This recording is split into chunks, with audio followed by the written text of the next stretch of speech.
આ ચૂંટણી એ દેશ લેવલની ચૂંટણી હતી।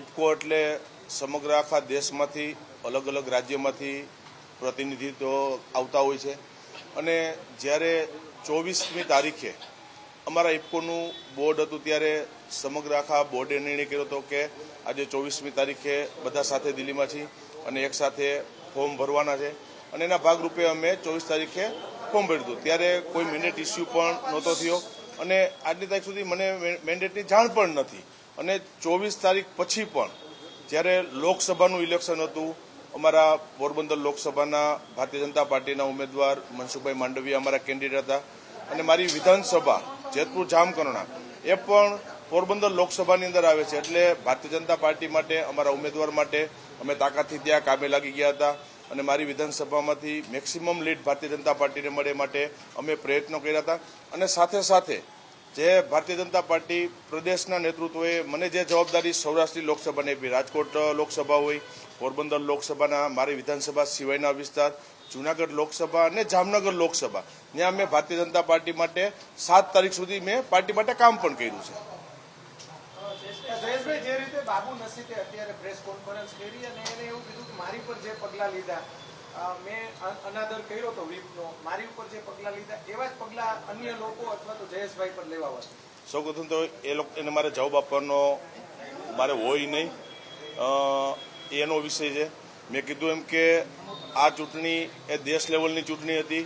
આખા દેશમાંથી પ્રતિનિધિઓ આ ઇફકોની અંદર આવતા હોય છે અને પગલાં લેવાની વાત ત્યારે આવે કે મેં ભારતીય જનતા પાર્ટીની વિરુદ્ધમાં કામ કર્યું હોય, મેં કોઈ કોંગ્રેસને મદદ કરી હોય, પણ કીધું એમ કે છેલ્લે સુધી ભારતીય જનતા પાર્ટીના એક કાર્યકર્તા તરીકે, જવાબદાર ધારાસભ્ય તરીકે પાર્ટી માટે કામ કર્યું છે અને જે મારી લોકસભા, મારી વિધાનસભા સિવાય પાર્ટીએ મને જે લોકસભાની સૌરાષ્ટ્રની અંદર જવાબદારી આપી, મેં કીધું કે જામનગર લોકસભા, રાજકોટ લોકસભા, જૂનાગઢ લોકસભા અને પોરબંદર લોકસભામાં મારા વિસ્તાર સિવાયમાં પણ મેં ભારતીય જનતા પાર્ટી માટે એક કાર્યકર્તા તરીકે ઈમાનદારીથી કામ કર્યું છે। સગાવાદ પણ ચાલતો હોવાનો આક્ષેપ કરવામાં આવ્યો છે કે ભાઈ સગાવાલા હોય અને આ મતદારો ગુજરાતના મોટા ભાગના હતા, શું કીધું કે આ સહકારી ક્ષેત્રો કે જે સહકારી ક્ષેત્રો ઉપર લાખો ખેડૂત સભાસદોનો ભરોસો આ સહકારી ક્ષેત્રના માળખા ઉપર છે। મેં ભૂતકાળમાં પણ અનેક વખત કીધું છે કે રાજકોટ જિલ્લા સહકારી બેંક, રાજકોટ જિલ્લાનું સહકારી માળખું એ 2.5 લાખ ખેડૂત સભાસદોના ભરોસા ઉપર ચાલે છે। 2.5 લાખ ખેડૂત સભાસદો, અમારી સહકારી મંડળીઓ, સરાફી મંડળીઓ, એનો ભરોસો વર્ષોથી આ સહકારી ક્ષેત્રના માળખા ઉપર કાયમી માટે અકબંધ રહ્યો છે અને એના હિત માટે અમે કામ કરીએ છીએ। મેં તો કીધું, હજી પાછી કહું છું કે જે મને આક્ષેપ મારી ઉપર કરે છે, અત્યારે જે મારી પાસે જવાબ માંગે છે એને મારે જવાબ દેવાનો ન હોય એની વાત છે, એનો ભૂતકાળ જોઈ લઈએ, મારે એમાં પડવાનું નથી। મારે હર હંમેશા સહકારી ક્ષેત્રમાં ખેડૂતોનું સર્ટિફિકેટ મારે જોઈ છે અને એ સર્ટિફિકેટ મને ભૂતકાળમાં અનેક વખત રાજકોટ જિલ્લાના સહકારી ક્ષેત્રના માળખામાં ખેડૂતોએ મને આપ્યું છે, અમારી મંડળી હોય તો એને મને આપ્યું છે અને ભરોસો સહકારી ક્ષેત્રના માળખામાં આજે પણ કીધું કે અકબંધ જળવાઈ રહ્યો છે અને ભવિષ્યમાં પણ મારી જવાબદારી છે અને એ પ્રમાણે અમે સહકારી ક્ષેત્રના માળખામાં કામ કરશું કે સહકારી સાથે જોડાયેલા ખેડૂત સભાસદોનું હિત પહેલા જોવાનું છે। મારે આ લોકોને કીધું કે મારે જવાબ નથી આપવો, ખેડૂતોનું હિત જોઈશે અને ખેડૂતોનું હિત માટે આનો દિવસોમાં કામ કર્યું છે અને આજે આ ઇફકોની અંદર કીધું કે રાજ્યની અંદર, ગુજરાત રાજ્યમાં 180 મતદારો હતા, અલગ અલગ જિલ્લાઓમાંથી મતદારોએ ભરોસો મૂક્યો છે, એનું હિત અમારે જોવાનું છે અને એ પ્રમાણે અમે કામગીરી કરી રહ્યા છીએ।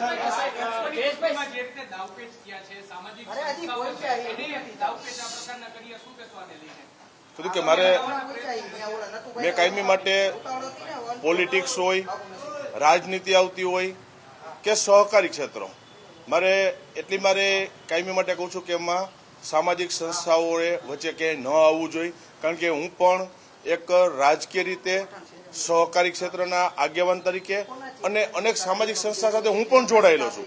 અનેક સામાજિક સંસ્થાઓનું મેં નેતૃત્વ આપ્યું છે, મેં અનેક સામાજિક સંસ્થાઓનું નેતૃત્વ પણ કર્યું છે। સમાજને જરૂર હોય ત્યારે હર હંમેશા મેં સામાજિક સંસ્થાઓનું અનેક જગ્યાએ નેતૃત્વ પણ આપ્યું છે।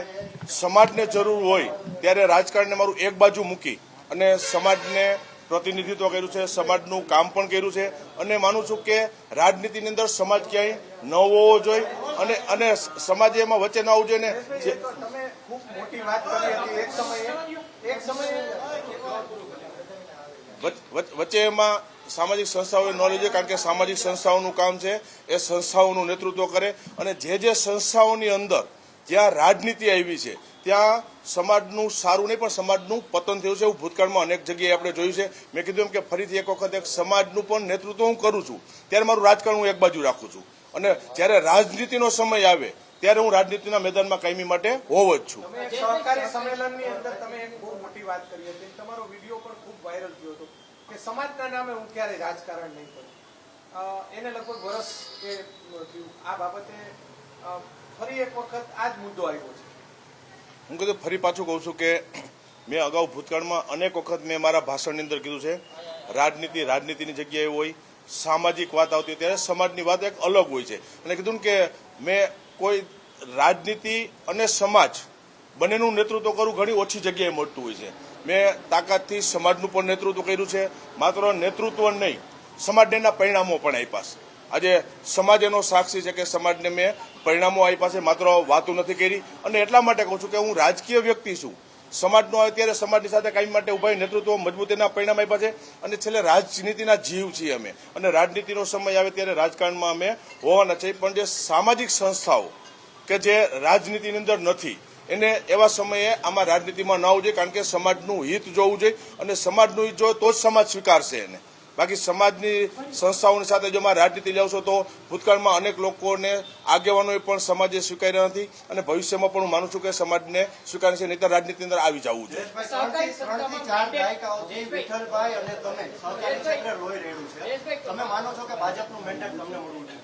તો કે હજી ફરી પાછું કહું છું કે આજની તારીખે પણ ભારતીય જનતા પાર્ટીનો કાર્યકર્તા છું. પાર્ટી માટે ઈમાનદારીથી અમે દરેક જગ્યાઓ ઉપર સ્થાનિક સ્વરાજ્યની ચૂંટણી હોય, વિધાનસભા હોય કે લોકસભામાં કામ કર્યું છે.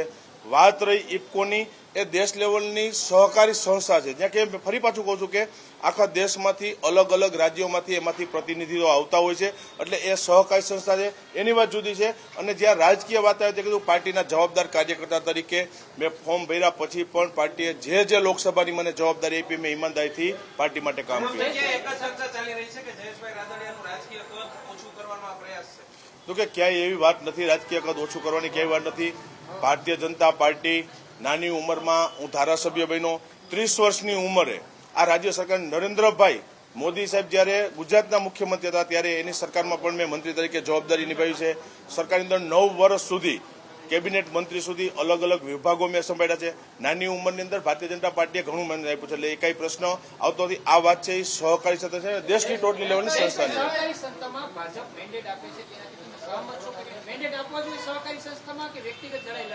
કીધું કે સહકારી ક્ષેત્ર માળખું એ આખી અલગ વસ્તુ છે, અને સ્વાભાવિક એમાં કે ભારતીય જનતા પાર્ટીનું સહકારી ક્ષેત્રમાં ઇન્વોલ્વ થાય એ માટે મેન્ડેટની પ્રથા હતી, અને ભારતીય જનતા પાર્ટીના જ આગળનો કાર્યકર્તાઓ એમાં બેસે. અને આજે હું એક પોઈન્ટ જીતો તો હું ભારતીય જનતા પાર્ટીનો જ કાર્યકર્તો, મેં એમાં કોઈ સામેવાળાને કોંગ્રેસને મદદ નથી કરી.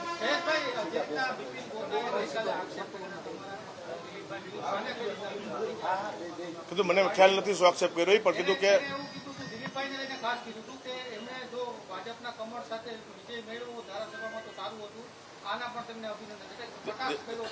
દિલીપભાઈએ ભૂતકાળની અંદર અનેક વખત રાજ્ય સરકારમાં મંત્રી છે, વર્ષો સુધી સાંસદ પણ રહ્યા છે, અને ભારતીય જનતા પાર્ટીનું પ્રતિનિધિત્વ દિલીપભાઈ કરેલું છે, અને અમરેલીની સીટ ઉપરથી અનેક વખત જીતા છે.